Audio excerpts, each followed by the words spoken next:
Bapak Ibu Saudara, dari Ibu Munte tadi kita sudah mendengarkan firman Tuhan bahwasanya sejak awalnya Tuhan menciptakan kita, Tuhan menciptakan manusia itu segambar dengan Tuhan. Amen. Tapi kemudian manusia jatuh dalam dosa, tapi Tuhan tidak pernah mau rencananya gagal. Panggilan Tuhan dia tidak pernah menyesalinya. Sebabnya Tuhan memberikan jalan keluar, Yesus mati bagi seluruh umat manusia. Dan bagi kita yang bahkan sudah menyerahkan hidup melayani dia, Tuhan mau memulihkan kita semua. Amen. Sebabnya saya dan saudara, kita buat komitmen, kita harus bertumbuh tiap hari lebih seperti Yesus. Amen. Dan Tuhan juga menciptakan kita berkuasa. Amen. Bukan untuk, saudara sendiri tadi sudah sama-sama ketawa dan mengatakan, bukan untuk dibodoh-bodohi setan. Baik secara langsung dia bicara dalam pikiran kita, ataupun melalui semua cara lain. Apakah situasi ataupun manusia yang bisa dipakainya, kita tidak akan mau lagi ditipu oleh setan. Amen. Bahkan kita lebih dari pemenang. Amin. Amen. Dari Kejadian 1 juga diajarkan kepada kita, kehendak Tuhan dari awalnya, Tuhan mau kita beranak cucu memenuhi bumi. Bukan hanya dengan anak badani, tapi terutama dengan anak rohani. Sebabnya saya dan saudara, sampai nanti kita pulang ke Yerusalem baru, tugas kita adalah untuk berubah dan berbuah. Amen. Dan kita tidak pernah lupa untuk melaksanakan amanat Allah. Amen. Tidak cukup hanya penginjilan, saya pikir sudah sangat jelas diterangkan oleh Ibu Munte. Kehendak Tuhan yang sempurna bagi kita adalah kita membangun gereja Tuhan. Bangun tubuh Kristus. Karena di dalam gereja lah kita dapat mengajari jiwa-jiwa tersebut, membaptiskan mereka, mengajari terus-menerus dengan firman, sehingga mereka benar-benar menjadi murid. Amin, saudaraku. Dan hari ini kita juga diingatkan oleh Ibu Munte kita, di dalam kita melakukan itu semuanya, kita harus setia, kita harus bertekun, bahkan melakukannya hanya untuk Tuhan. Amen. Ya, bukan untuk motif yang salah, bukan untuk kekayaan, bukan untuk ketenaran, bukan untuk kesenangan, untuk kenyamanan duniawi, apa yang dikejar dunia ini, tidak. Tapi kita betul-betul mencari dahulu kerajaan Allah dan kebenarannya. Bahkan sesuai dengan kesaksian tadi, bagaimana beliau melayani di Vietnam, bagaimana situasi di sana, sesuai dengan apa kata firman, bahkan kita harus melakukannya dengan tersembunyi.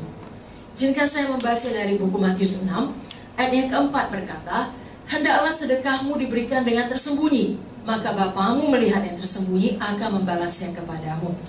Dalam ayat 6, jika engkau berdoa, masuklah ke dalam kamarmu, tutuplah pintu, berdoalah kepada Bapamu yang ada di tempat tersembunyi, maka Bapamu melihat yang tersembunyi akan membalasnya kepadamu. Jadi beda sekali dengan cara dunia. Tetapi cara sorga, ya saudaraku, memang ajaiblah cara Tuhan. Amen. Ya, katanya kalau mau kaya memberi. Ini juga harus melakukan semua dengan tersembunyi. Amen. Manakah yang kita lakukan? Apakah yang kita pilih? Masing-masing kita yang menjawabnya. Tapi firman mengatakan, bahkan ayat di bawahnya tadi, memberi dengan tersembunyi, berdoa dengan tersembunyi. 17-18 Matius 6, apabila engkau berpuasa, minyakilah kepalamu dan cucilah mukamu, supaya jangan dilihat oleh orang bahwa engkau sedang berpuasa, melainkan hanya oleh Bapamu yang ada di tempat tersembunyi. Maka Bapamu yang melihat yang tersembunyi akan membalasnya kepadamu. Karena pada hari ini Roh Kudus mengingatkan kita supaya semua yang kita lakukan dasarnya betul untuk Tuhan. Amin. Hanya untuk Tuhan. Amin. Hari ini sudah sangat jelas pada prakteknya dijelaskan Ibu Munte, bagaimana kita fokuslah kiranya untuk mengadakan KKR 3 kali di dalam setahun. Amin. Amin. Dan fokus untuk memuridkan jiwa setelah KKR tersebut. Amin. Bukan soal banyaknya jumlah yang bisa diumumkan, tidak. Tapi betul-betul pribadi lepas pribadi. Satu pun jadi, tapi betul-betul jadi. Amin. Ya, dan bagaimana kita diajari untuk fokus membesarkan kerajaan sorga dengan membuka daerah-daerah baru bagi Tuhan. Amin. Lalu dalam mengerjakan semuanya itu, kita lakukan di dalam kasih. Amen. Karena kita tidak mau semua pekerjaan kita, pelayanan kita sia-sia, terbakar di dalam api. Dan Galatia 5 ayat 6 berkata, iman yang bekerja oleh kasih.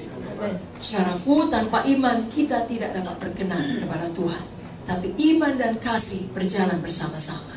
Amin. Melakukan semua firman ini, khususnya di tengah-tengah persoalan, saudara perlu iman. Amin. Dan iman yang diperlukan, khususnya bagi saudara yang sudah lama melayani Tuhan, bukan merupakan iman untuk jalan keluar yang instan saja.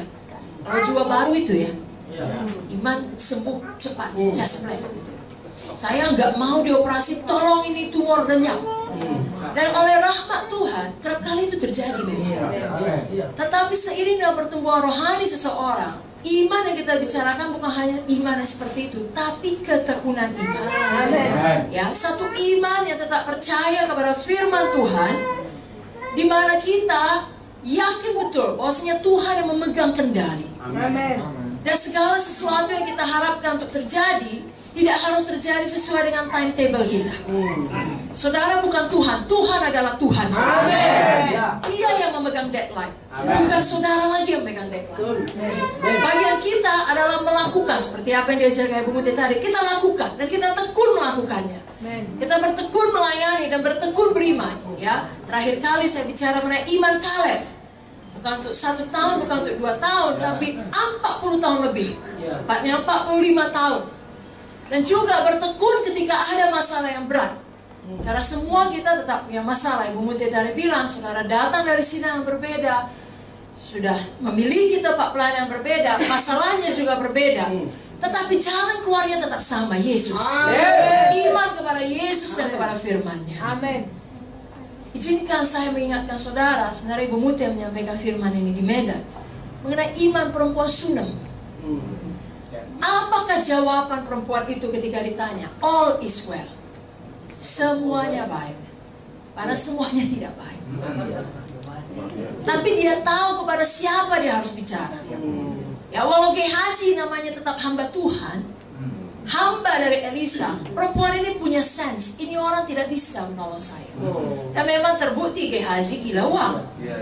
Ya, bukan hamba Tuhan sebenarnya. Tapi dia tidak membilang pada siapa-siapa dan juga tidak mau bersandar pada Gehazi. Itu sebabnya ketika ditanya, yang oleh katanya hamba Tuhan pun, apa masalahmu? Tidak ada, all is well. Dia datang pada representatifnya Tuhan sendiri, kepada Elisa. Kalau kita zaman sekarang ini, kita datang langsung kepada Tuhan. Sebabnya, walaupun semua tidak baik, tapi dia pilih hidup dengan iman. Kita sama-sama tahu, kemarin di KKR juga diberitakan, saudara sendiri memberitakan, iman datang dari pendengaran firman Kristus. Maaf saudaraku, bukan dari kata mutiara, bukan dari kata motivasi, walaupun itu sangat baik, tapi dari firman. Hanya dari firman.